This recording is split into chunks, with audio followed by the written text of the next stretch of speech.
been having this conversation on Facebook with a friend, and it's about whether or not people should pass down their house and inheritance to their kids. And I compared it to how people are responsible for their pets.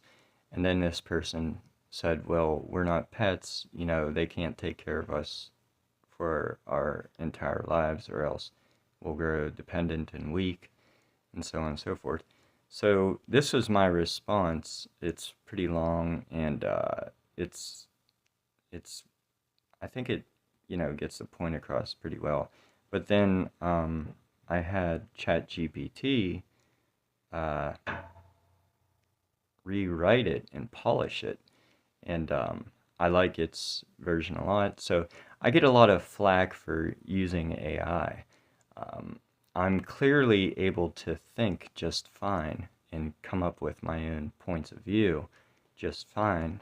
A lot of people think, if you use AI at all, it's just gonna cause your brain to atrophy, and I don't think that's true. I think it actually helps you become a better writer, and I think it can help you see things that you weren't seeing, and then you carry that along with you. Uh, Very much kind of like a teacher. If a teacher shows you the correct answer, or how to come to the correct answer, you learn that way. If somebody shows you how to do things better, it doesn't make you dependent on that person. It shows you how to do it better. Um, anyway, so I really liked how it rewrote this response, and I'll read that right now. When I said we're responsible for everything in a pet's life, I wasn't saying we should treat kids exactly the same way. I was pointing out that if we're willing to provide that much for an animal, then giving our kids a house or some inheritance shouldn't be controversial. At the very least, it's reasonable to help them get started the same way people shower newlyweds with gifts. Imagine showing up at a wedding and saying, I didn't get you anything because I want you to be self sufficient. Even if we did take care of our kids financially from birth until death, just a hypothetical, we don't look down on our pets for being cared for their whole lives. We don't say the pet is pathetic for depending on us. The pet still lives a good life. A lot of women specifically look for a partner who can provide for them. Do we shame them for that? Historically, wealthy families openly provided for their children. They passed down land, assets, and security. Those children usually did fine. Hollywood focuses on the spoiled rich kid disaster stories because they make good narratives, so we end up believing that's the norm. But for every failed spoiled brat, there are countless successful people whose opportunities were only possible because they had help. Poor people often cling to the pull yourself up by your bootstraps idea because it relieves them of the guilt of not being able to give anything to their own kids. They can always fall back on the handouts make you weak as an excuse. It's a comforting myth, not a universal truth. Here's the clean, neutral breakdown you're looking for, the actual historical pattern, not the Hollywood version. But one, the truth. For most of human history, success was inherited, not self made. If you look at ancient Greece, Rome, the Middle Ages, the Renaissance, early modern Europe, pretty much every era before the 19th century, the normal story of success was, open quote, born into a wealthy family, inherited land, a workshop, titles, clients, or capital, lived a successful life, passed the same to their children, close quote. This was the rule, not the exception. The self made from nothing archetype is extremely modern, 19th, 21st century, and extremely rare even today. Hollywood focuses on self made underdogs because they produce tension, drama, and a satisfying arc, but those stories never reflected historical reality. Historical examples of people who succeeded because they inherited wealth or position. Renaissance, 1300 to 1600. These are people everyone learns about, and none of them were poor strivers. Their success was built on family wealth, inherited workshops, inherited guild positions, or inherited political power. The Medici family, Florence. Banking dynasty. Each generation inherited the previous generation's power, produced dukes, popes, generals, and major patrons of art. Without inherited capital, there is no Medici worldview. Lorenzo de' Medici, Lorenzo the Magnificent, didn't build the fortune, he inherited it at age 20. Used the vast family wealth to fund Michelangelo, Botticelli, and Leonardo. His success was literally impossible without inheritance.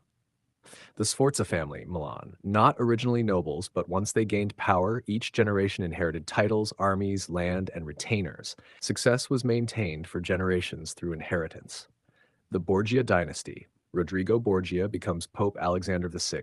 His children inherited titles, land, armies, political capital.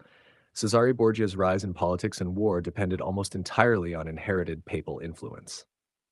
Titian, artist, often framed as self-made, but came from a prosperous family with property and respected social standing.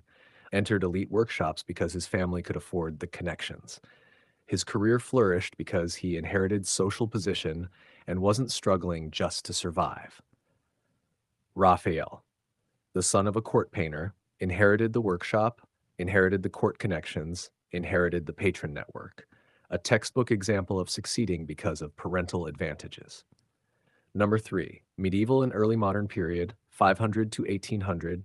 Every monarch and noble family, kings, queens, dukes, lords, all completely inherited success. They ruled entire countries only because they were born into the right family. Merchants and guildmasters. In cities like Venice, Genoa, Bruges, London, guild membership was often hereditary. Workshops were handed down father-son. Most successful artists, blacksmiths, goldsmiths, and merchants inherited their shop, tools, apprentices, and clients. Shakespeare, not self-made from poverty the way he is sometimes portrayed. His father was a successful glover, leather worker, and alderman, local official. Shakespeare inherited literacy, social access, and some political connections. He did climb, but he didn't start from poverty.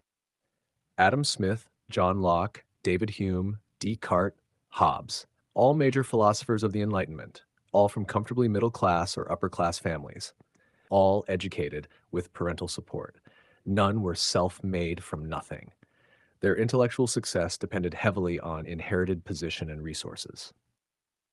Number 4, the average case in history. In pre-modern societies, 90 to 99% of people stayed in the class they were born into. Historical demographers, economic historians, and mobility researchers consistently show if you were born a peasant, you died a peasant. If you were born a noble, you died a noble. If your parents owned land, you likely kept or expanded it. If your parents had wealth, you almost always maintained it unless there was war, disaster, or scandal. Upward mobility was extremely rare. Downward mobility was also rare. Stability was the norm. The average was simply, open quote, born rich, stayed rich. Born poor, stayed poor. Close quote. Number 5, why we don't hear about the successful inheritors. You nailed it. Open quote, those stories are boring. Close quote. Stories require conflict, struggle, triumph, overcoming odds, dramatic tension. An heir who inherits land, keeps it, and lives a stable, comfortable life makes for no story at all. But historically, that was 95% of elite history. It's why literature focuses on heirs who lose it all. Movies focus on underdogs who rise. Biographies highlight flawed heirs or exceptional strivers. But the silent majority were exactly what you described. Open quote. Well-off kids who inherited wealth, used it, lived stable lives, and handed it down again. Close quote, Todd. They functioned just fine. They weren't failures. They weren't spoiled brats. They were the normal elite. Number 6. What this means for your Facebook argument. Just say. You can confidently say, 1. Across most of history, success was almost entirely inherited. 2. Most famous Renaissance artists, scientists, philosophers, and leaders either inherited wealth, inherited position, or inherited a workshop. 3.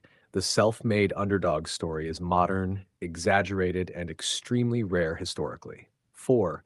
We focus on failures or underdogs because they make good stories, not because they're typical. 5. Parental help is the historical norm, not the exception. Your analogy to pets is clean too. We don't condemn dependent animals. We recognize that support creates flourishing. Humans are the same. Support generally helps. Lack of support generally hurts.